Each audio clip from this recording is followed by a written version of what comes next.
ভিডিওটা ভালো লাগলে অবশ্যই শেয়ার করে দিবেন। আমরা এলাকাতে অনেকই ড্রেজার নিয়ে আসি, অনেক পোলাপাইনি আসে বলে যে ভাই আপনারা ড্রেজার আনছেন, পোলাপাইনের খরচ দেন। ভাই সবাই কর্ম করে খেতে চায়, তাই বলি এরকম ভাবে না করে সবাই একটু হালাল করে খাওয়ার চেষ্টা করেন। ভিডিওটা সম্পূর্ণ দেখবেন।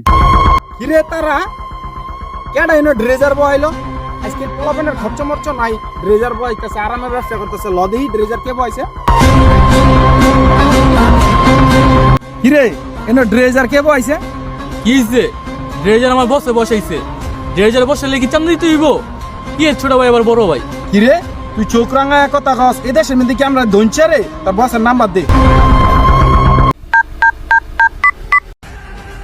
হ্যালো, ওই কে রে? তুই এলাকার মধ্যে ড্রেজার বয়স, পোলাপাইনের চান্দা নাই মান্দা নাই? হ্যাঁ তুই কে যে তোর জিগের ড্রেজার বসামু? আমি কে? আমি পাশা পাশা। আমি কে চিনস? ওসি। স্যার স্যার স্যার আমার ভুল হয়েছে স্যার, আর কখনো এমন এমন না স্যার। আমি স্যার বুঝতে পারি নাই যে আপনি ড্রেজার বয়ছেন। আপনি ড্রেজার সুন্দর মতো চালান, কোনো পোলাপাইনের চান্দা মান্দা দেওয়া লাগতো না। যদি কোনো পোলাপাইনের চান্দা মান্দা চায় আইডা আমি দেখুন ভাই, আমার এইবারকার লিগে আপনি মাফ করে দেন ভাই। এই মিয়া তুমি আগে কইবা না যে ওসি সাহেবের ড্রেজার? আপনি কি মিয়া আমার কোনো সময় দিচ্ছেন? আয়ো তুমি তাফানি শুরু করছেন। ধরে মিয়া জীবনে যে ভুলটা করলাম